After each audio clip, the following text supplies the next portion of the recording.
नमस्कार दोस्तों, ocean network में आपका स्वागत है। 23 फरवरी को अमृतसर के अजनाला थाने पर अटैक किया था। ये जो अमृतपाल है और इनके जो संगी साथी थे, भीड़ के साथ, और गुरु ग्रंथ साहब की ओट लेकर के ये वहां तक पहुंचे थे। इसलिए पुलिस ने कोई कार्रवाई की नहीं थी।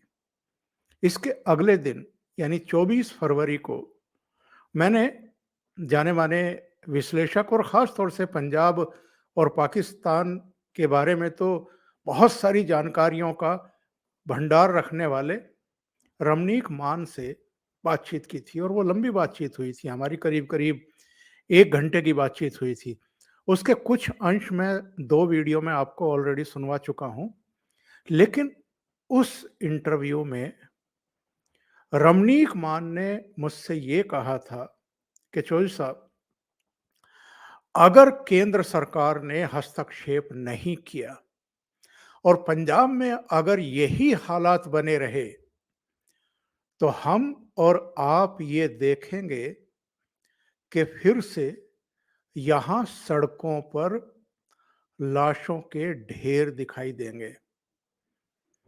और जो रमनीक मान ने कहा था उसका पूरा साजो सामान ये अमृतपाल और इसके गिरोह के जो संगी साथी हैं उन्होंने जुटाना शुरू कर दिया था।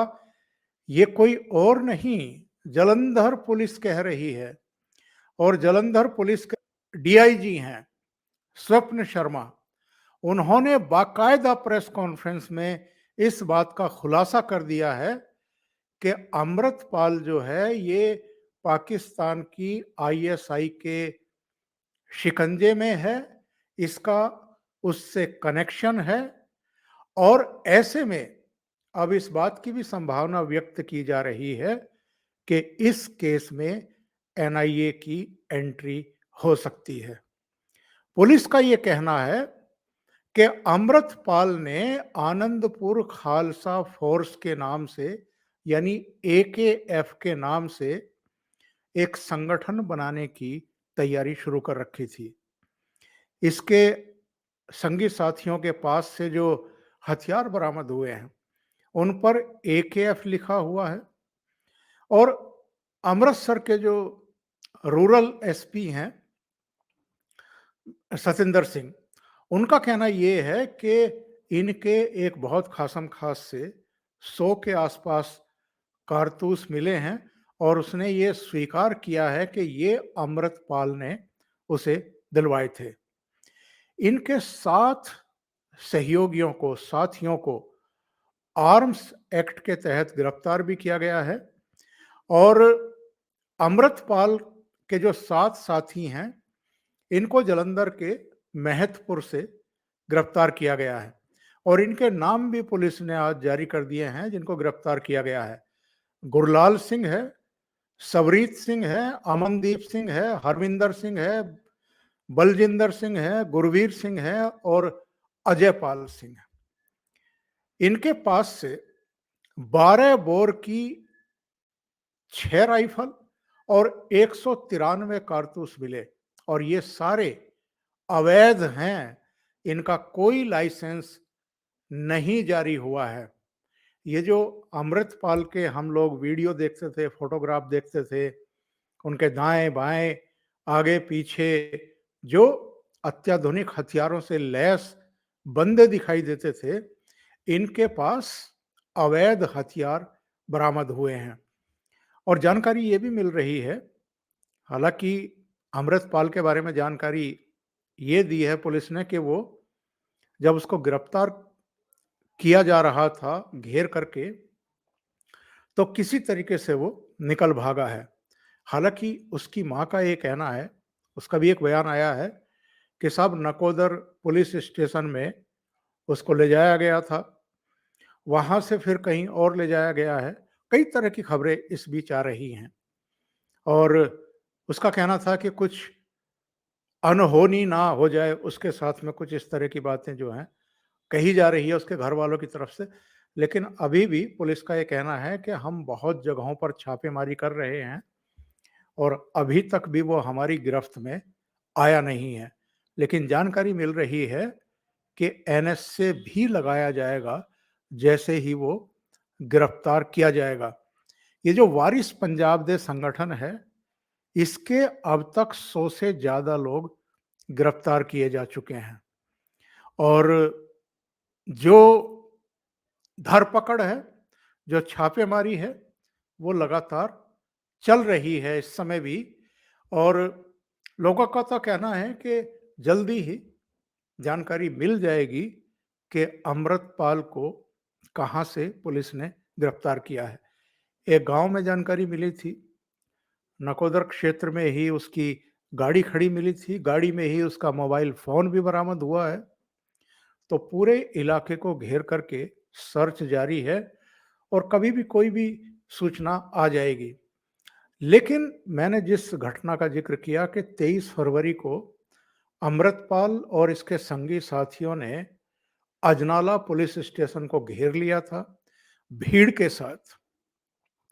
तब वहाँ के पुलिस प्रशासन ने एक तरीके से सरेंडर कर दिया था। बेबसी में जो इनका करीबी था लवप्रीत तूफान, जिसको अपहरण के एक मामले में गिरफ्तार किया गया था, उसको छोड़ना पड़ा था, एफआईआर रद्द करनी पड़ी थी और तब ये कहा जा रहा था कि अगर ऐसे तत्वों के सामने पंजाब सरकार झुकेगी, पुलिस और प्रशासन झुकेगा, तो फिर कोई नहीं रोक पाएगा जो खून खराबा पंजाब में आने वाले दिनों में होने जा रहा है। रमनीक सिंह मान ने अपने इंटरव्यू में ये भी कहा था कि केंद्र को हस्तक्षेप करना होगा और आपको याद होगा उस घटना के बाद पंजाब के चीफ मिनिस्टर भगवंत मान गृह मंत्री से मिले थे। तब कई केंद्रीय सुरक्षा बलों की कंपनियां पंजाब भेजने की बात आई थी और वो रवाना हुई थी। ऐसा लगता है कि उसी में ही ये तय हो गया था कि इनको हर हाल में जेल के सिंकचों के पीछे डालना है। हालांकि उस इंटरव्यू में ये भी कहा था रमनीक मान ने, मैं वो अंश आपको सुनवाऊंगा। उन्होंने कहा था कि थाने पर अटैक हो रहा है, अपने साथी को छुड़ाने की बात चल रही है, कोशिश हो रही है और पर्चा दाखिल नहीं हो रहा है, लेकिन बाद में पर्चा भी दाखिल हुआ। 3 मुकदमे इन पर कायम हुए और अब पंजाब पुलिस इनके पीछे है। रमनीक सिंह मान के इंटरव्यू के इन अंशों को जरा सुनिए।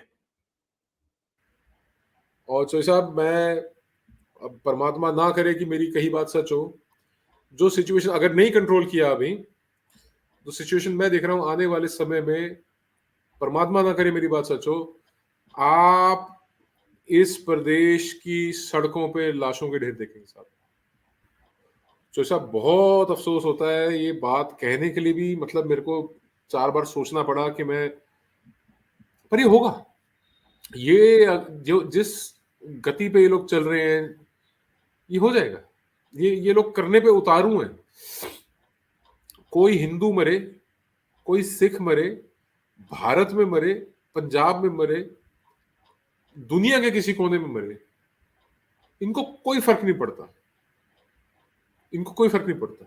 पाकिस्तान आईएसआई इनके पीछे खड़ी है, उनको लॉजिस्टिकल सपोर्ट, उनको ब्रेन, सोच, इनकी ये सब चीजें, इनको पूरा सपोर्ट है वहां से।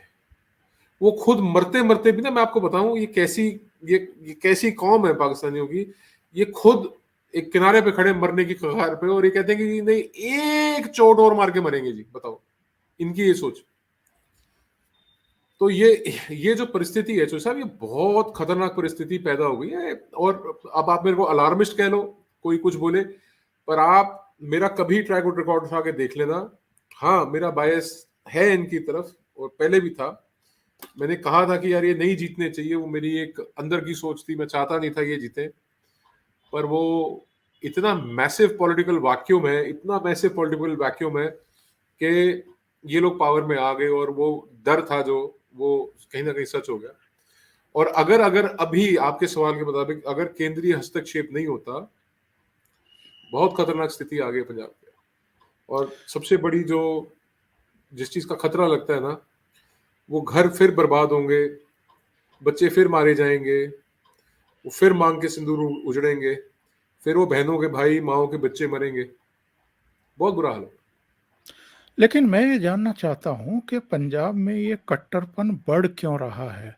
और जो संगरूर का नतीजा आया था, वो तो बहुत डराने वाला है। किसका नतीजा? संगरूर लोकसभा का जो हाँ। नतीजा आया था, वो तो एक संकेत देता है, क्योंकि चुना तो मतदाताओं ने ही है ना, एक गलत आदमी चुन करके फिर से लोकसभा में गया है। सब एक ऐसा है कि मैंने आपको बार बार दोहराया, एक पॉलिटिकल वैक्यूम क्रिएट हो गया पंजाब में। वो पॉलिटिकल वैक्यूम क्रिएट होने के बहुत से कारण हैं, इंक्लूडिंग, देखो क्या है कि एक ना ड्रीम्स एंड एस्पिरेशंस होती हैं, एक अपेक्षाएं आकांक्षाएं होती हैं लोगों की, उनकी मुराद जो होती है, उनकी जो आस होती है वो लीडरशिप से होती है। जब लीडरशिप डिलीवर नहीं करती तो एक टाइम के बाद वो आस टूट जाती है। जब आस टूटती है ना तो कैओस होता है, एनार्की होती है, जो आप देख रहे हो वो होता है। अब ये खालसा भीड़ चला रहा है, एसजीपीसी अगर 50 साल 100 साल हो गए उसको होंद में आए हुए एग्जिस्टेंस में, 100 साल से अगर लगातार वो खालसा भीड़ चला रहे होते, इनको खालसा भीड़ चलाने की जरूरत थी क्या? अब रिलीजियस बात, पॉलिटिकल बात, पॉलिटिको रिलीजियस बात, शिरोमणि अकाली दल और शिरोमणि गुरुद्वारा प्रबंधक committee is the same thing. Nomenclature कहने के लिए फर्क है, बाकी चीज एक ही है। शिरोमणि गुरुद्वारा प्रबंधक कमेटी के प्रधान मेंबर कभी एमएलए बन के वजीर बन जाते हैं अकाली दल की गवर्नमेंट में, कभी उनके मेंबर वजीर जो है वो शिरोमणि अकाली दल से निकल के प्रबंधक कमेटी में आ जाते हैं। इन्होंने अगर बेअदबी के जो कांड हुए पंजाब के अंदर उनको सीरियसली लिया होता, खासतौर पे कोट कपूरा गोली कांड कह लो, या आप बरगाड़ी जो है उसकी बात कर लो, आप इन्होंने सीरियसली लिया होता ना, तो इस सेंटीमेंट को ये लोग आके एक्सप्लॉइट ना कर पाते। इन लोगों ने अगर अपना पर्सनल निजी हित छोड़ के अगर इन्होंने सिटीजन सेंट्रिक पॉलिसीज और समाज के लिए, लोगों के लिए, पंजाब ਦੇ ਲੋਕਾਂ ਲਈ ਸੋਚਿਆ ਹੁੰਦਾ, ਅੱਜ ਪੰਜਾਬ ਦੇ ਲੋਕਾਂ ਨੂੰ ਨਾ ਪੰਜਾਬ ਛੱਡ ਕੇ ਭੱਜ के जाने की लोड़ ਸੀਗੀ, ना जरूरत थी पंजाब छोड़ के भागने की या दूसरे देशों में जाने की, और ना ही कभी ऐसे एनार्किस्ट जो हैं वो आके लोगों के साथ कनेक्ट अपना क्रिएट कर पाते, ना ये ड्रग मेनेस को ढील देते, ना ये रैम्पेंट करप्शन को चलने देते, तो लोगों के अंदर आज वो डिससैटिस्फैक्शन जो है ना वो ना होती। और अभी भी जो कर रहे हैं, अगर भगवंत एक्ट नहीं करता आज, अगर ये पुलिस को फ्री हैंड नहीं देता आज भी, और मैं आप मेरे से ना कोई कह रहा था कि इन्हों फड़ क्यों नहीं लेंदे, इसको पकड़ क्यों नहीं लेते, इसको पकड़ क्यों, मैं आपको बताता हूँ, सुनो, बड़ी दिलचस्प बताता हूँ। जी जी। ये मुझे लग रहा था, क्योंकि हम सिचुएशंस को एनालाइज करते हैं रोज। एनालिस क्या होता है सर, आपके पास एक जानकारी आई, आपके पास एक इंफॉर्मेशन आई, उसको आपने रिलेट किया, आपने डॉट्स के साथ जोड़ के देखा, और आपने ये फोरगॉन कंक्लूजन निकाला कि अब ये होगा, ये होने वाला है। तो जैसे हम एनालाइज करते हैं, वैसे जो इनको सपोर्ट करते हैं वो भी एनालाइज करते हैं। एनालिसिस तो सब जगह होता है। इनको सही। सपोर्ट करने वाले लोगों का एनालिसिस ये निकला कि भाई अब तेरे पे गाज गिरेगी, अब तेरा नंबर आएगा। तो इन्होंने लवप्रीत सिंह तूफान का एक बहाना बनाया, और ये कनाइवियंस है जी। लोग कह रहे हैं कि कैपिचुलेट कर दिया, बिल्कुल ही नतमस्तक हो गया, अरे डंडस तो हो गई जी, इसके आगे सरकार, कुछ नहीं हुआ। ये कोलैबोरेशन में ये इनकी मिली भगत है, ठीक है। ये पुलिस को नीचे लगाएंगे, ये कानून का इकबाल नीचे करेंगे, सरकार का इकबाल नीचे करेंगे, लोगों के अंदर एक डिसेंट की भावना आएगी, लोगों के अंदर एक डिससैटिस्फैक्शन पैदा होगा। बहरहाल मैं अपनी बात पे वापस आता हूँ। जी। इन्होंने तूफान वाला, लवप्रीत तूफान वाला किस्सा बना लिया, और उसकी गिरफ्तारी के बाद इन्होंने एक तमाशा करके दिखा दिया कि अमृतपाल सिंह के एक बंदे को, एक स्टूज को अगर तुम गिरफ्तार करोगे तो हम थाने में ये कर देंगे।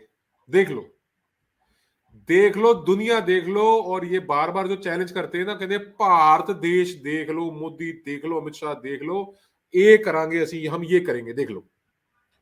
अब तुम बात कर रहे हो कि उसके एक दुक्की से बंदे के, कि उसको तुमने गिरफ्तार किया तो हमने ये कर दिया तुम्हारे साथ, और ये खुल के कह रहा है कि मैं वार्निंग दे रहे हैं, मैं 2 घंटे का टाइम दे रहे हैं और सरकार झुक गई, पुलिस को झुका दिया।